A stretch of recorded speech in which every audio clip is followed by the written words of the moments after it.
Saison 3, voix singulière, épisode 1, action. Bon, j'ai fait tout un show, j'ai toujours rêvé de faire ça. Voilà, le petit secret révélé. Je suis trop contente de vous retrouver pour cette nouvelle saison du podcast. Il va y avoir quelques changements.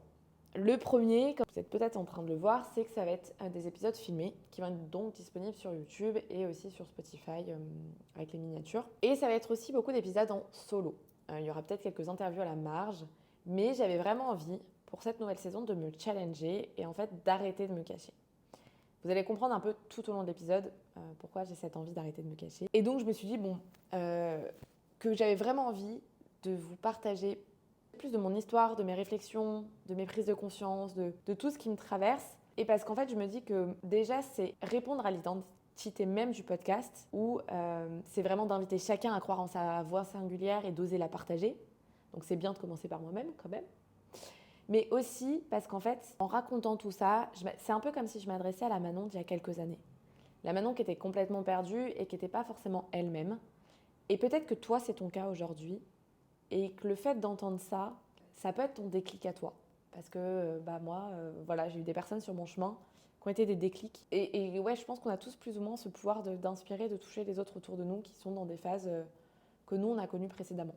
Et donc c'est parti, je vous embarque vraiment dans le premier épisode de Voix singulière.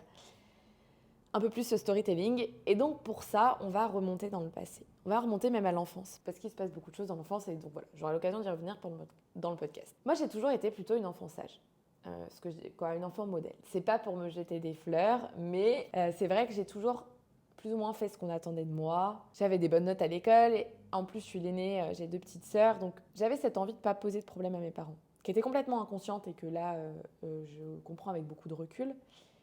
Mais c'était très rare que je m'énerve, que je fasse une crise comme un enfant, que je fasse un caprice. Je faisais mes devoirs tout seul, quoi. Il y avait vraiment cette envie d'être l'enfant sage. Bon, à côté de ça, j'avais mes copains. En plus, à ce moment-là, j'habitais en résidence, donc je jouais tout le temps dehors. Je lisais beaucoup aussi. Et j'étais aussi une enfant qui était très curieuse. C'est-à-dire que je posais beaucoup de questions à mes parents sur ce qu'ils vivaient, sur leur propre enfance à eux. Et je m'intéressais aussi beaucoup à la vie de mes grands-parents. Et donc j'ai commencé déjà petite à m'intéresser pas mal à tout ce qui était la généalogie, à comprendre ce que ma famille avait vécu, d'où est-ce que je venais. Ça, c'est pareil, c'est un sujet qui me passionne et donc on aura l'occasion d'en revenir. Donc voilà pour l'enfance, une enfance plutôt tranquille, quoi, basique. Voilà, j'avais mes copains, j'étais sage, j'avais des très bonnes notes à l'école, j'écoutais les maîtresses, voilà.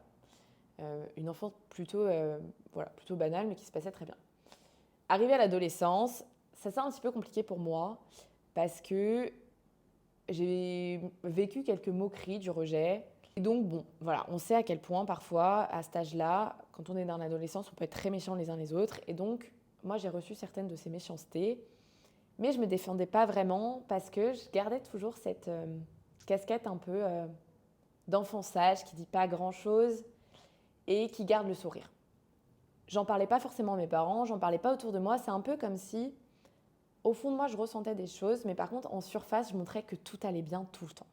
Et donc, bon, je continuais mon train-train malgré ces ces difficultés un peu relationnelles dans les amitiés. J'avais toujours des très bonnes notes à l'école et pour moi, ça allait même plus loin, c'est-à-dire que avoir une mauvaise note, c'était vraiment un énorme échec. Je le vivais très mal, mais bon, pour le coup, je m'en sortais bien, j'avais une bonne scolarité. Et on va dire que j'ai pas fait ma crise d'adolescence. Alors, je sais pas ce qu'on peut dire crise d'adolescence, mais j'ai jamais, à cette période-là, au collège, j'étais pas rebelle. Je me disputais très rarement avec mes parents et je dirais même qu'en fait, c'était très inconfortable pour moi d'être dans le conflit. Je m'en voulais, il y avait une vraie culpabilité à chaque fois que j'étais dans le conflit avec quelqu'un ou que j'osais répondre ou que j'osais dire non à quelqu'un parce que je me disais mais non, j'ai pas le droit. Je me sentais coupable, je me disais mais imagine, il arrive quelque chose à la personne et tu t'es disputé avec elle, quoi. Voilà, j'avais tout ce truc de culpabilité. Et donc j'étais toujours à l'adolescence dans ce truc un peu d'enfant modèle qui fait pas de vagues et qui finalement ta vie tranquille et par contre partage pas beaucoup ce qu'elle vit. Après l'arrivée au lycée. L'arrivée au lycée, c'est aussi les premiers amours, les premières sorties. Là, pour le coup, au niveau amitié, j'avais plutôt repris confiance en moi, j'étais bien entourée. Et j'ai vécu mon premier amour, donc fin du lycée, vers 17-18 ans. Et là, c'était une relation très passionnelle, où il y avait beaucoup de hauts et de bas. C'était un peu le genre de relation, on s'aime autant qu'on se déteste. Et donc, c'était une relation où la personne avec qui j'étais avait des mots parfois très durs, mais je les acceptais. Je les acceptais parce que j'étais toujours un peu dans cette image de celle qui dit trop rien et qui accepte, qui s'adapte. Voilà, je me disais qu'il avait un contexte familial qui était compliqué et donc que c'était pas grave, qu'il le faisait pas exprès. Je lui trouvais des excuses. Mais bon, cette relation, elle m'a quand même pas mal abîmée, notamment sur ma confiance en moi parce que c'était une personne qui me rabaissait pas mal. En fait, qui m'aimait autant qu'il me rabaissait. Donc c'était un chaos assez infernal pour une première relation. J'étais complètement dépendante et je me suis même un peu oubliée là-dedans. À côté de ça, sur le plan scolaire, je réussissais toujours pareil. Cette idée d'avoir toujours des bonnes notes, de toujours m'en sortir. Avec mes parents, ça se passait toujours très bien. Et est venu le moment où il faut faire un choix pour les études supérieures. Et donc là, c'est quelque chose qui m'a beaucoup angoissée parce que j'avais aucune idée de ce que je voulais faire. On me demandait de faire un choix, mais moi, en fait, j'avais l'impression que tout et rien m'intéressait à la fois. Ça a toujours été un peu ça mon souci, c'est un pattern qui revient. C'est d'avoir ce sentiment de me passionner, de m'intéresser à beaucoup de choses, d'être très curieuse, mais pour autant qu'il n'y a jamais un élément qui ressorte et qui me passionne par quoi. J'avais pas de passion. Même en sport, j'ai jamais eu un sport particulier. C'était, je testais plein de choses, quoi. Bon, je dis que c'est un souci, avec du recul, j'ai compris que ça n'en était pas tant un, c'était juste ma personnalité. Mais du coup, ça m'angoissait beaucoup de devoir choisir un métier et de devoir choisir finalement les études qui vont avec. Et j'ai un moment, j'ai hésité, j'ai dit à mes parents, je vais peut-être faire une année de césure. Mais en fait, quand j'ai commencé à en parler, on m'a dit, mais non, tu as des bonnes notes, il faut que tu commences par t'engager dans un diplôme, par avancer, et tu feras ton année de césure après. Donc, en fait, c'est ce que j'ai fait. Un peu par défaut, j'ai choisi une voie assez généraliste.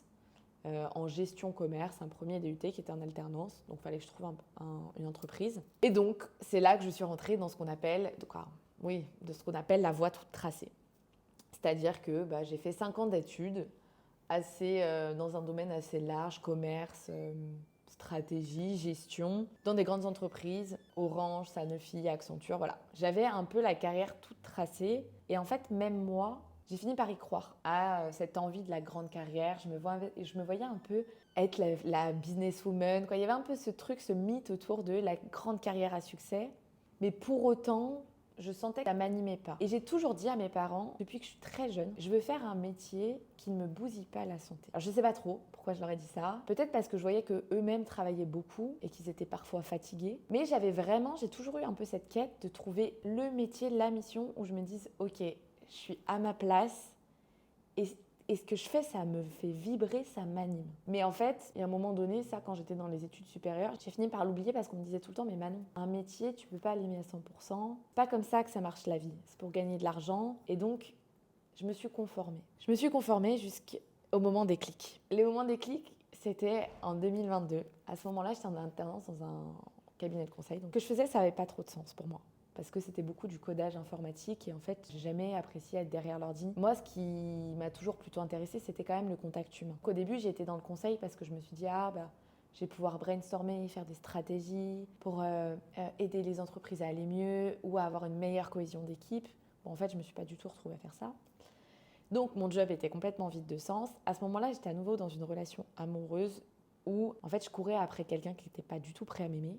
Et donc, j'étais à nouveau pattern récurrent, en train de m'oublier dans une relation où en fait je me respectais pas forcément, où ça me rendait malheureuse, mais j'avais tellement ce besoin d'être aimée par cette personne que c'était pas grave. Et en plus de ça, voilà, à nouveau, j'avais vécu une déception amicale d'une personne qui m'avait un peu laissé tomber au dernier moment, mais j'en avais pas parlé. J'avais pas exprimé à quel point ça m'avait blessée. Et en fait, le cumulé de tout ça, ça a été le déclic pour me dire, il y a quelque chose qui va pas. Je commençais à voir que j'étais tout le temps en train de m'adapter pour les autres, mais qu'au fond de moi-même, j'étais pas bien, dans le sens où j'avais pas conscience de ma valeur, que je me dévalorisais beaucoup, et qu'en fait, mon humeur, elle dépendait vachement de la reconnaissance des autres, de justement ce garçon qui un jour m'aimait pas, de si mes managers allaient me faire un bon retour au travail, alors qu'au fond, je n'aimais pas ce que je faisais. Et donc, j'étais extrêmement tournée vers l'extérieur. En plus de ça, c'était une période de ma vie où je faisais beaucoup de choses. Je m'investissais dans des assos, dans mon taf de conseil. J'étais tout le temps à droite à gauche avec des potes, je voulais faire du sport, je voulais préparer un triathlon, quoi. Un peu comme si, je courais sans fin. Et j'avais une pote de ma mère qui m'avait dit, mais après quoi tu cours? Et en fait, je le comprends aujourd'hui avec beaucoup de recul. C'est que je courais pas après quoi que ce soit, c'est que je fuyais. Et je me fuyais moi-même. J'étais tellement tournée vers l'extérieur et vers le regard des autres, l'approbation, le fait d'être validée, de faire toujours mieux, d'essayer de plaire à tout le monde et donc du coup de froisser personne, de jamais trop donner mon avis pour être sûre de ne pas être critiquée, de ne pas être rejetée, qu'en fait, je savais même plus qui j'étais moi-même. Je me suis complètement oubliée. Démarrer la thérapie, ça a été pour moi le moyen d'avoir un espace pour commencer à apprendre à me connaître et pour sortir de tout ce quotidien effréné, de cette boucle dans laquelle j'étais où je vivais pour les autres plutôt que de vivre pour moi. En fait, tous mes choix de vie dépendaient du regard que pouvait en avoir la société, mes parents, mes proches, le mec que j'aimais. Il n'y avait aucun choix que je faisais vraiment en conscience parce que moi j'avais envie de faire ça comme ça. C'était toujours pour impressionner, pour plaire aux autres. Et donc vraiment la thérapie m'a permis petit à petit de lever le voile sur tout ça. Parce qu'aujourd'hui je vous le partage, mais à ce moment-là, quand j'étais dans ce quotidien effréné à être tout le temps tournée vers l'extérieur, j'en avais pas conscience. Pour moi, c'était normal d'être gentil avec tout le monde, de dire oui tout le temps, de ne pas aimer être critiqué et de faire tout pour les autres, quitte à m'en oublier moi-même. J'avais intériorisé, j'avais intériorisé que c'était la normalité. Et donc, la thérapie m'a permis de lever le voile petit à petit sur tout ça et de reprendre un peu la main sur ma vie et sur mes choix. Et à la fin de cette alternance, on est du coup en 2023, on me propose un CDI. Il y a encore quelques mois, avant que je démarre la thérapie, c'était pour moi l'évidence. Et contre toute attente, je refuse ce CDI. Tout le monde autour de moi me demande si c'est le bon choix. Mes parents, ils me demandent si je suis sûre, parce que c'est ce que j'ai toujours voulu faire, donc ils me disent mais t'es sûre? Mes potes me disent mais est-ce que c'est le moment de faire une pause? T'as une énorme opportunité qu'on te propose. Et en fait, j'en savais rien. Je savais pas si c'était le bon choix que j'étais en train de faire, mais au fond de moi, j'avais quelque chose qui me disait refuse ce CDI. C'est ta porte de sortie, parce que sinon, tu vas continuer dans ce chemin où tu es en train de t'oublier. C'était pas le refuser pour le refuser, c'était vraiment me laisser une chance d'avoir un espace pour enfin m'écouter et pour faire une pause. Parce qu'en fait, j'avais jamais fait de pause, vu que j'ai fait 5 ans d'année en alternance, j'avais pas fait d'année de césure. Donc je me suis dit, ok, je me l'autorise maintenant. On va avoir ça aussi l'occasion d'en reparler. J'ai dit plein de fois dans l'épisode, on va avoir l'occasion d'en reparler, donc vous avez compris qu'il y a plein de sujets qui vont arriver. Mais donc ce choix-là, ça a été à la fois inconfortable et aujourd'hui c'est le plus beau de ma vie et je vais t'expliquer pourquoi dans les épisodes qui vont arriver. À travers ce choix-là, je suis passée d'élève modèle à sortir des normalités. Parce que même si ça se fait de plus en plus de quitter un CDI et d'avoir envie d'être entrepreneur, tout ça, on en entend de plus en plus parler, à ce moment-là, je sortais du chemin tout tracé de celui qu'on nous inculque dans la société et de celui qu'on m'a appris depuis que je suis très jeune. Mais derrière ce choix de sortir des normalités, en fait, c'est le premier pas que j'ai fait pour exprimer ma vérité. C'est le début de tout un cheminement et c'est tout ce cheminement-là que je vais vous partager à la suite dans les prochains épisodes. C'est le début d'une reconnexion à moi-même où en fait je suis sortie de tout ce qu'on attend de nous dans la société, de tout ce dans quoi on nous berce depuis qu'on est enfant, de la façon dont on devrait conduire notre vie. Et voilà, ça a été le choix le plus inconfortable de ma vie et ça l'est encore parfois. Mais c'est aussi ma plus grande fierté. Parce que sans ce choix-là, je ne me serais jamais retrouvée et j'aurais continué à vivre ma vie pour les autres. Je ne vais pas t'en dire plus aujourd'hui, c'est volontaire. C'est vraiment le teasing de début, donc je te laisse avec ça.